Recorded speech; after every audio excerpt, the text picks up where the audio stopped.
I want to interject here because I just want for the parents who are like, "Oh, it's easier." I have to back you up, Megan, because it is. You just Mhm. say, "There's something to do is right around the corner." Yep. Kim Payne said that, "Something to do is right around the corner." You have some open-ended toys around. You don't have to have a lot. You just kick them outside if you have a Yep. backyard, if you're lucky enough to have that. But you don't have to be your kids we're not saying be your kid's entertainer. Megan is not No. saying be your kid's entertainer. They can do that. It will be like maybe 5 or 10 minutes of painful whining, Mhm. and all you say is something is right around the corner, you become more boring than whatever it is around your house, and it's not that hard. Sorry, Yep. just I No, wanna back you up there.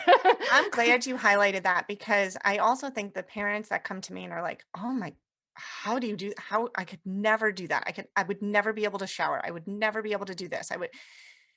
They're dealing with a problem that the screen created that only the screen can solve.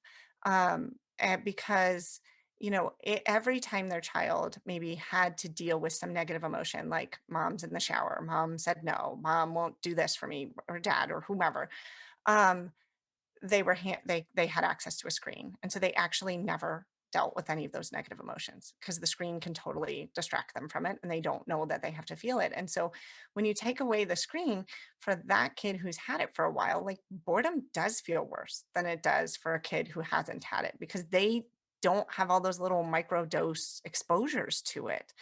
And so that parent says, like, my kid would lose it if I tried to make dinner, if I tried to take a shower, if I tried to have a meeting. But the thing is that over time, when they're exposed to, the next great thing is right around the corner. You've got lots of toys. I'm busy right now, but I'll be with you in 15 minutes when I'm out of the shower or whatever it is. Then they have to deal with that over time and they get used to it. That and emotion regulation builds. Now, I'm not saying like we want to make our kids miserable, but we do want our children to be exposed to things like frustration and boredom, and to know that they can get through it. The message is not like I want you to be frustrated, but you're frustrated. That's a human thing. And I know that you're going to get through it and I'll be here. And we all deal with frustration over time. Again, not something our parents had to deal with. Cause like if I wanted a lollipop in the grocery store and my mom said no, there was no like magical device that was going to sing to me and change colors and like make me feel better about it. Like I just had to deal with it and like be mad at my mom. But that was good. And, so over time, your kid will develop this capacity for self directed play, as they get exposed to it in little doses. That's how we all did it. We all got exposed in little doses to not having somebody's attention 24/7.